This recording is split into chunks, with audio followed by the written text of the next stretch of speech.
Vamos finalizar esse assunto aqui agora. Eu sou o professor Mauro, da UFOP, e a gente vai estudar hoje, né, o assunto final da parte de momento de inércia, que é o cálculo dos momentos principais, né, ou momentos de inércia mínimo e máximo, beleza? Para calcular isso, a gente vai usar uma solução gráfica que chama círculo de Mohr, no qual todos os momentos de inércia em torno de eixos ortogonais, né, no caso 90 graus, estão incluídos dentro desse círculo, né? Para traçar esse círculo, o que a gente precisa? Precisa ter dois valores de momento de inércia, né, de eixos ortogonais. No nosso caso, aqui que a gente está calculando, a gente tem x e y, né, que são em torno dos eixos cartesianos x e y. Então, tendo esses dois, a gente consegue traçar esse círculo. Então, vamos lá. Primeiro, vou traçar um eixo, né, vertical e um horizontal. Sendo horizontal, eu vou marcar os momentos de inércia, né? Então, ó, momento de inércia. E no eixo vertical, eu vou marcar os produtos de inércia. Beleza? Então, o que eu fiz? Vou pegar o maior valor do momento de inércia, né, que eu tenho, e o menor valor. Estou supondo aqui o maior é x. Então, o maior x eu marquei para cá. Então, vai ficar um pouco mais à direita do y.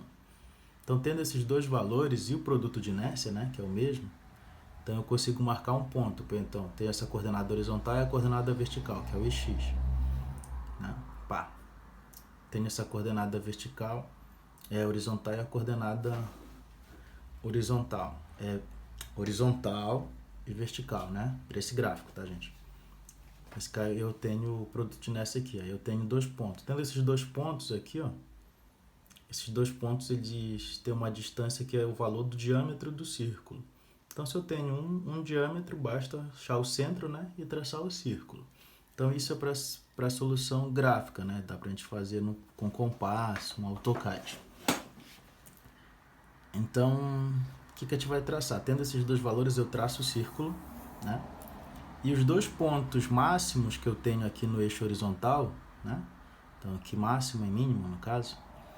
Esse ponto eu vou ter o momento de inércia máximo e nesse aqui o momento de inércia mínimo. Note que as coordenadas desses pontos, né, estão bem aqui nas extremidades, a altura dele é 0. Então, quer dizer o quê? Que quando eu tenho os momentos de inércias principais, né, então mínimos e máximos, o produto de inércia é 0. Tá? O produto de inércia é 0. O produto de inércia é 0 também quando eu tenho uma peça que é simétrica. Beleza? Então, imagina que eu estou calculando uma peça assim, ó. Quero saber qual é o momento de inércia dessa peça. Como essa peça ela é simétrica em relação ao eixo vertical, direto, a peça total já é simétrica em relação ao eixo vertical, eu posso dizer que o produto de inércia dela é 0. Então, se o produto de inércia dela é 0, os eixos x e y já são os momentos de inércia máximo e mínimo, tá? Por causa dessa suposição aqui, ó. Então, quando os momentos de inércia da peça total forem máximos e o produto de inércia vai ser mínimo. Então, o produto de inércia é mínimo, caso 0, né, no caso, vai ser nulo. Eu posso dizer que os eixos principais de inércia, no caso máximo e mínimo, são os próprios x e y, toda vez que a peça for simétrica, tá? Peça total. Então, sabendo disso, a gente vai determinar algumas formulações aqui em função desses ângulos que tem aqui de trigonometria para determinar o máximo e mínimo. Primeiro, vamos assumir algumas coordenadas. Eu vou ter uma origem aqui dos meus eixos de inércia e produto de inércia, né? E em função dessa origem, eu vou medir algumas distâncias. Então, veja bem. Da origem até esse ponto aqui, eu vou ter o I mínimo ou I2, tá? Esses dois são... é só um número, tá? Eixo principal de inércia 2, eixo de principal de inércia 1, tá? Então, é só isso aí. Então, o 1 é o maior e o 2 é o menor, que dá a mesma coisa, mínimo e máximo. A coordenada do centro do círculo, né? Ela é o ponto médio aqui dessas duas distâncias, desses dois valores. Então, por exemplo, eu tenho uma distância que equivale IY, eu tenho uma outra distância que equivale IX. Então, esse ponto aqui é o ponto médio entre esses dois valores. Então, basta eu tirar a média, né, desses dois valores. Então, por isso que essa distância aqui, ó, do centro do círculo vai ser ix mais iy por 2. Beleza? Aqui, esse ponto é o máximo, né? Então, desse ponto até a origem eu vou ter o máximo.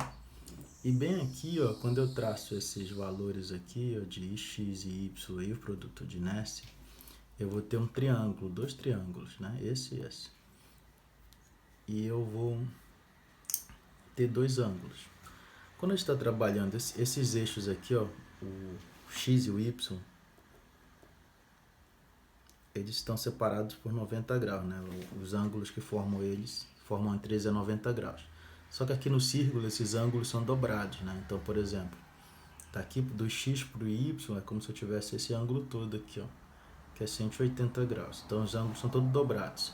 Então, é por isso que tá 2 θ e 2 θ aqui, tá? Dobrado.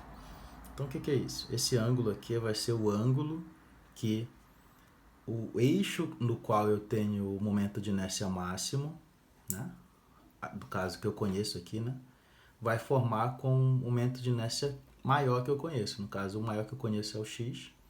Então, esse ângulo aqui, ó, P1, vai ser o ângulo que o eixo principal maior vai fazer com o ângulo do qual eu tenho um momento de inércia conhecido, né? Maior conhecido nesse caso. No caso é o x, maior conhecido. E o P2 vai ser o contrário, né? Vai ser o ângulo de inércia principal menor, que é o 2, vai formar, né, com o eixo x. Ou então com o menor aqui, né, com o outro. Então, o que acontece? Bem aqui tem um triângulo, né? Esse triângulo vai ter cateto, ó, essa distância daqui para cá. Basta fazer isso menos isso, né, e dividir por 2, né, que vai dar essa distância. Por exemplo, esse menos esse dá essa distância aqui entre os meus dedos, né? Entre os meus dedos. Então, como eu quero só metade, divido por 2. Então, esse cateto vale x menos y por 2. Lembrando que eu estou assumindo aqui que o x é maior que o y, tá? Para essa configuração. Se for o contrário, bastava colocar y aqui e x aqui. Aí mudaria as fórmulas, mas é o mesmo sentido. Tá bom? E tendo esse cateto e essa altura aqui, que vale x e y, né? Que aqui esse valor ele pode ser negativo ou positivo, a depender daqui. Para essa configuração aqui ele está negativo, beleza? Então se eu quisesse calcular esse ângulo bem aqui, ó, esse ângulo, que é o P1 ou P, tanto faz qual vai ser, tá bom? Basta eu calcular uma tangente. Então tangente desse ângulo vai ser o cateto oposto, que é o IXY, né? Aqui, sobre o outro cateto, que é ix menos y2 dividido por 2. Ix menos y dividido por 2. Isso vai dar uma quantidade. Esse menos que está bem aqui, ó, ele não tem a ver com esse menos que eu coloquei aqui, tá bem? Por quê? Para chegar nessa fórmula aqui, tem uma certa derivada que a gente não fez aqui, né? Porque não cabia agora para fazer, né? Tem um outro assunto aí que não faz parte do conteúdo, tá bom? Então, tem um menos aqui, então a gente vai aceitar esse menos aqui, tá bom? Então, é menos a tangente desse triângulo, beleza? Esse menos não tem a ver com isso. Caso alguém queira saber, é só me perguntar aí no vídeo que eu falo onde tá. Tem no livro também, como é que faz. Mas é só de uma derivada de que vai surgir esse menos. Então, ó, essa quantidade que eu coloquei aqui dentro de um retângulo, né, tracejado, eu chamei de K. Então, se K for maior que 0, eu vou ter o ângulo P1 aqui, certo? Se for positivo, se essa conta for positiva. Se essa conta for negativa, eu vou ter o P2, tá bom? Então, eu vou ter esse ângulo, esse. Tranquilo? Então, o que vai acontecer? Vai ser a rotação dos ângulos aí. O I mínimo e o I máximo, eles são calculados em função dessas distâncias aqui, ó. A gente já sabe que o I mínimo é esse aqui, então o que seria? É o valor do ponto médio, né? Que é essa distância aqui, menos um raio, né, do círculo. O que é o raio do círculo? O raio do círculo é a mesma coisa que isso aqui, ó, né? Esse tamanho bem para cá também é o raio, daqui para cá. Então, como esse trecho aqui é a hipotenusa desse triângulo retângulo, a gente pode usar o teorema de Pitágoras. Então, vai ficar o cateto, raiz quadrada do cateto, de um cateto ao quadrado, mais outro cateto ao quadrado, sendo que os catetos é ixy e o outro aqui é x menos y, ix menos iy por 2, tá? Então é por isso que surge isso aqui. Então esse ponto de mínimo vai ser o quê? Vai ser o valor do ponto médio, né? Menos o raio. Então é isso que eu estou colocando aqui, ó. Médio menos o raio. O máximo é o médio mais o raio. Beleza? Então essas fórmulas aqui, ó, elas são praticamente iguais. A única coisa que muda é que aqui é menos e aqui é mais. Tá bom? Daqui a pouco a gente vai usar elas. E o momento de inércia polar, ele não se altera, tá? Então, para qualquer eixo ortogonal, basta somar os momentos de inércia em torno desses eixos. Então, como máximo e mínimo também são ortogonais, então o momento de inércia é a soma aqui. Vai dar no mesmo. Se eu somasse ix mais iy, dá o mesmo valor que eu somar i máximo mais i mínimo. Então, o momento de inércia não se altera. Beleza? Então, vamos lá fazer um exercício, né, daqueles que a gente tinha feito. Vamos calcular aqui qual é a angulação do eixo, né, de máximo e mínimo. Então, a gente já tem o ix, o iy e o produto de inércia, que a gente já calculou anteriormente nos outros vídeos. Então, o que eu vou precisar? Tendo esses três valores aqui, eu consigo calcular o ângulo. Eu vou saber se é o principal maior ou se é o principal menor. Então, veja bem. Então, menos ix, né, da fórmula, sobre ix menos y por 2. Eu vou ter esse valor aqui, que é negativo, no nosso caso, menos 11 tarará, sobre 281,32 menos 181,04 por 2.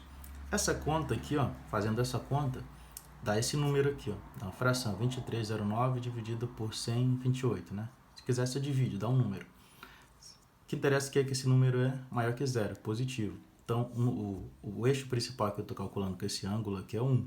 Então, por isso que apareceu 1 bem aqui agora, tá bom? Então, para eu encontrar esse ângulo, vai calcular o arco tangente, que na tua calculadora a tangente é menos 1. Bacana?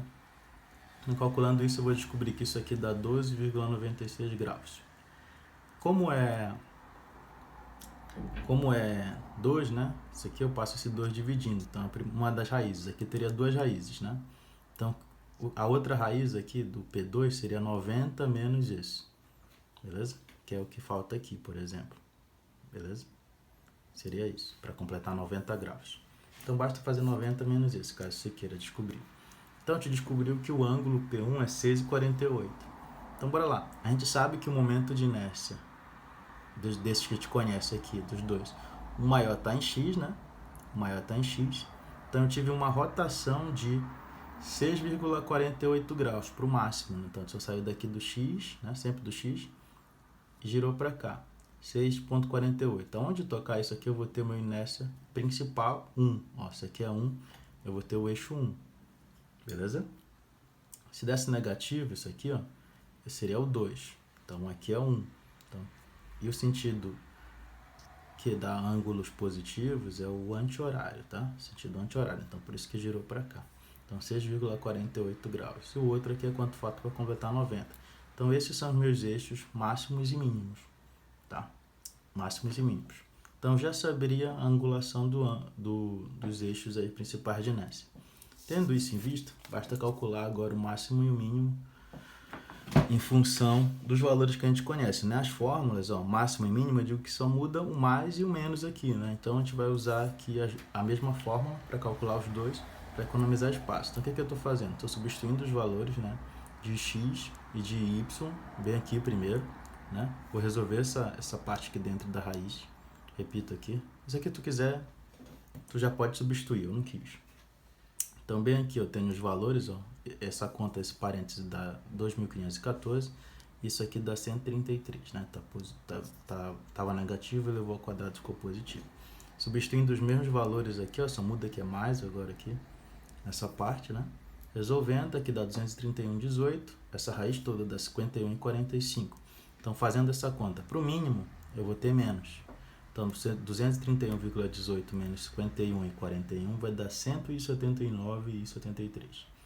Para o máximo, eu vou ter 231,18, os mesmos valores, só que agora é mais. 51,45.